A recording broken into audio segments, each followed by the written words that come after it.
Alright, what's up guys? My name is Zach and this is my 2019 Mazda 3 hatchback in all-wheel drive. I bought this car on August 13th, 2020 with 3,000 miles on it, and as of yesterday, I have rolled over 28,000 miles on the car, meaning I have owned it for over 25,000 miles. And so in this video, I'm going to share with you everything that's broken, every issue I've had with the car, in order to give you a better perspective on what it's like to own this car and things to look out for. But with that being said, a quick disclaimer for the video. I am going to be sharing the issues with the car.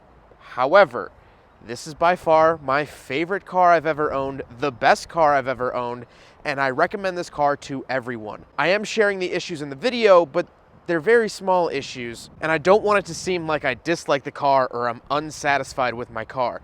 I could not be more satisfied with my car. These are just issues that came up. So with that out of the way, let's talk about the issues, then we'll talk about the modifications I've done to the car and other things like that. So to talk about the first issue, we have to hop inside.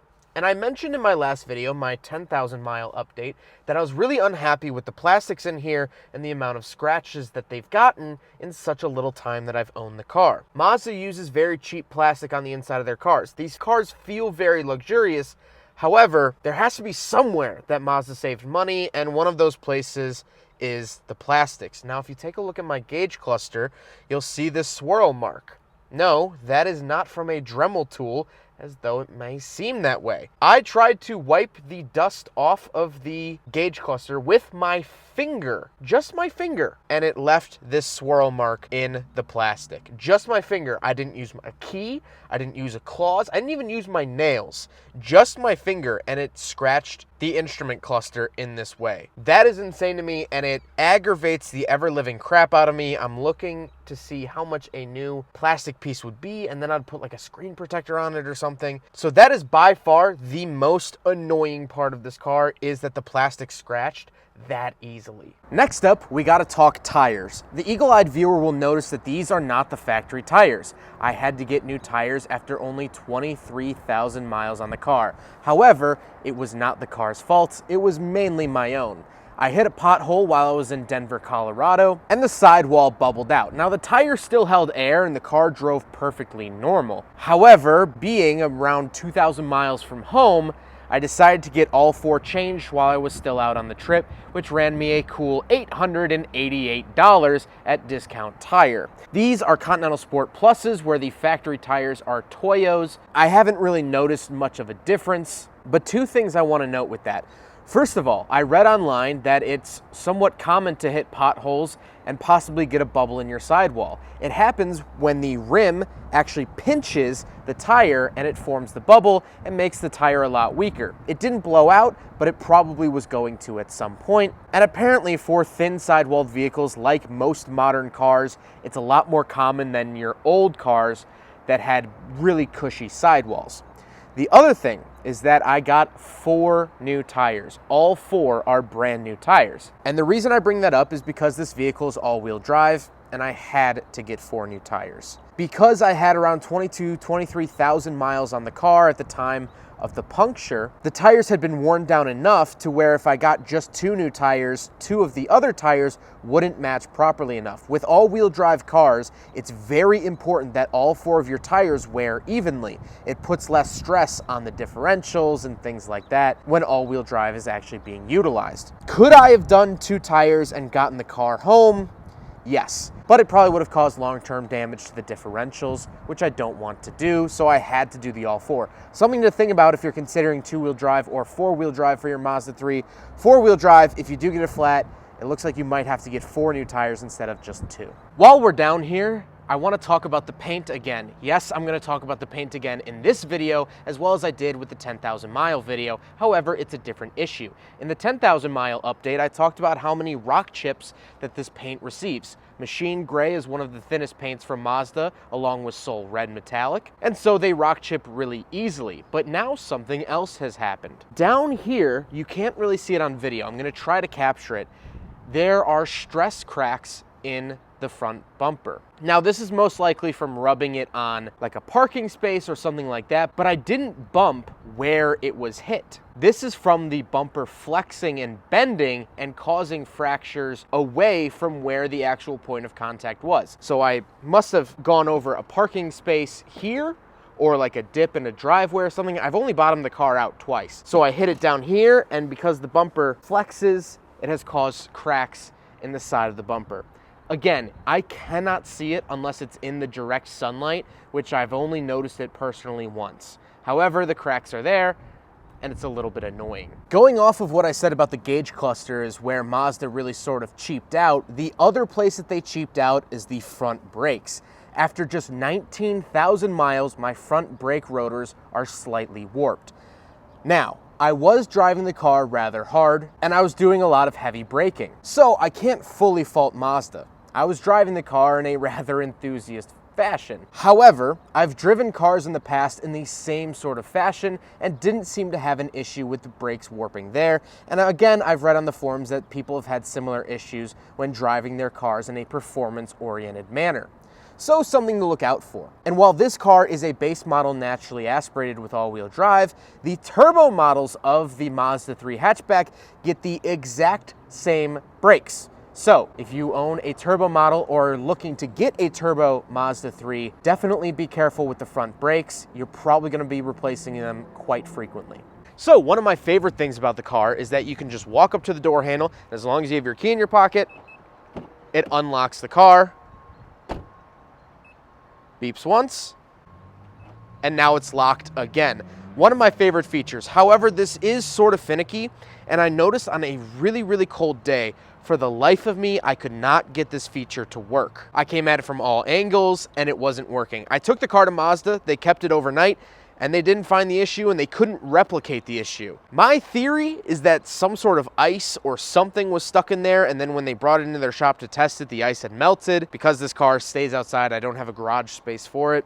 That's my theory. I'm not quite sure. I never really got to the bottom of that issue. It only happened once. It hasn't happened since, but it's July now, so I can't really test the ice theory in July. But the other thing to note about the keys is that they are just little fobs. They don't actually have any physical keys. This is just my house key. But I've had to replace the battery in these keys twice since I've owned the car. That's twice in 11 months I've had to go in and get the battery replaced. Now, my Mazda dealer does this on the house, or when they do charge, it's like, I think $5 for new key batteries, whatever it may be. But I find it shocking that I've had it done twice. Now, you can put these keys into a sleep mode because from what I've been told, these keys are always searching for the car. 24 hours a day, 7 days a week, they are searching for the car. They are ready to go. And so you can actually put them into sleep mode. So if you own a car like this, I would highly recommend figuring out if you could do that. That's not even just Mazda, that's all other brands. If you have these like keyless, keep them in your pocket fob keys, I'd highly recommend figuring out if you could put them into sleep mode because odds are they're always searching as well. The last issue, I'm not quite sure where it is, but it's somewhere up here. I would assume somewhere up there.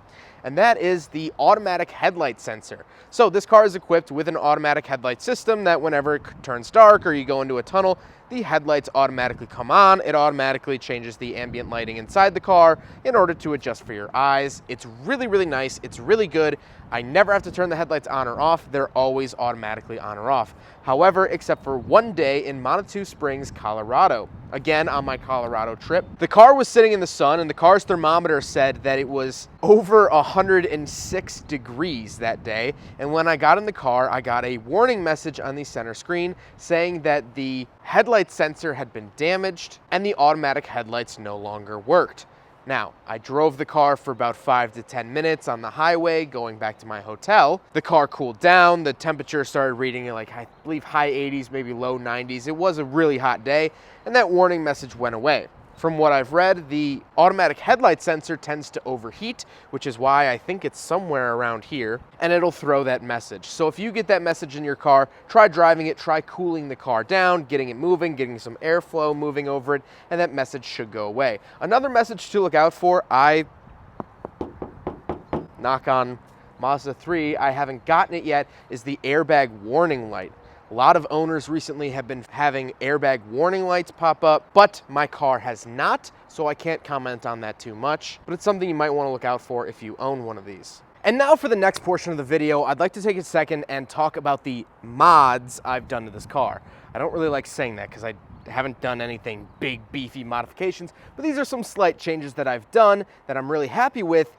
And so if you're looking to modify or change or add things to your car, I'd highly recommend doing. The first thing was the WeatherTech floor mats. Now these were $120, not shipped. I picked them up from the factory. But as they say, you get what you pay for. These things have been absolutely great, especially for the multiple road trips I've taken this car on and in the snow with slushy boots and muddy boots and things like that. These are really worth the money, and you can find them on WeatherTech's website. I'll link all of these items, if I can find them again, in the description below. Next up is the navigation SD card. I actually made an entire video about this SD card, and you plug it into the center console. It is the Mazda factory navigation that this car did not receive because it's a base model.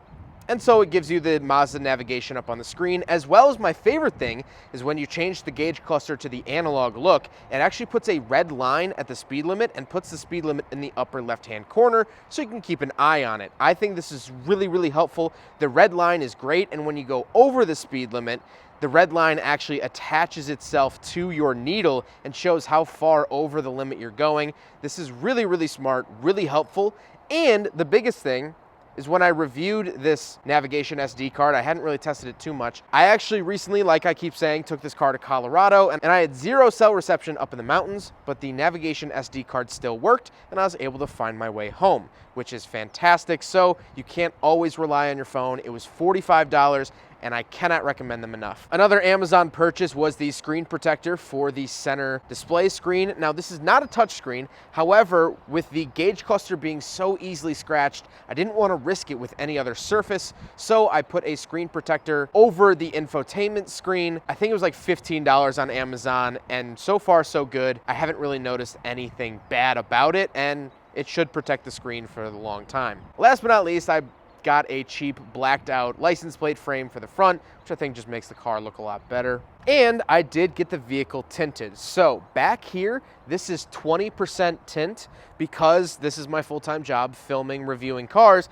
I'm carrying a lot of expensive equipment around. So the 20% on the rear, which is legal here in my state, is really, really good, especially with the privacy cover. There's no chance anyone's gonna see anything in here.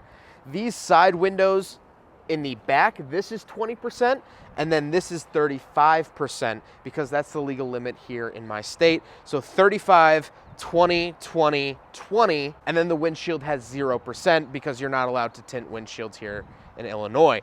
So the windshield, no tint, 35, 20, 20. I think it makes the car look a lot better, and I get a lot of questions on what percent tint it is. So like I said, I'll say it again, 20, 20, 35. So there you have it, guys, 28,000 miles on my Mazda 3, 25 of which have been all me. No one else drives this car. It's been solely my car, so I've done 25,000 miles in it. And honestly, besides those issues, I love this car, and those issues aren't even that bad. I recently took this car all the way out to Utah, spending a lot of time in Colorado, as I've mentioned, through the mountains. I took this car out on the racetrack. It did amazing. I did a full track day in it. It was a lot of fun, and the car actually handled a lot better than I thought. Handling-wise, and the transmission actually was pretty sporty, and I wasn't upset at the fact that it's automatic, and I wasn't upset with the fact that it's naturally aspirated. I've never thought that this car needed more power. If you want more power, you can get the turbo, but I really have never really thought that this car needed more power. As of yesterday, I just drove this car back from Orlando, Florida, back here to Chicago, and because I am a massive dork, this is a map of all the places this car has been in the last 11 months. This car is very, very solid. I have fit so many things in the back with the hatch. It's insane. I fit 3-hole rotary engines back there. I fit filing cabinets and enough luggage for a 2-week vacation back there. I can't say enough good things about this car. I want that to be very clear that I cannot say enough good things about this car. This car has allowed me to see the country. This car has allowed me to see people and meet people and do things that I couldn't do with previous vehicles. And so I love this car to death. I really don't ever want to get rid of it. But I hope you learn from these small little things that I've pointed out, and it helps you make a better decision if this is a car that you'd want or a car that you don't want. Every modern car is going to have little issues like this. These are just the ones of the Mazda 3. I hope you guys enjoyed this video. I hope this video was helpful. If you have any questions, comments, or concerns, please leave it in the comment section down below. I'll try to respond to as much as possible if you have specific questions about the car, if you're looking to buy the car, or things like that. I hope you guys enjoyed the video. Don't forget to rate the video, comment on the video, and subscribe if you really liked it. Take care, guys.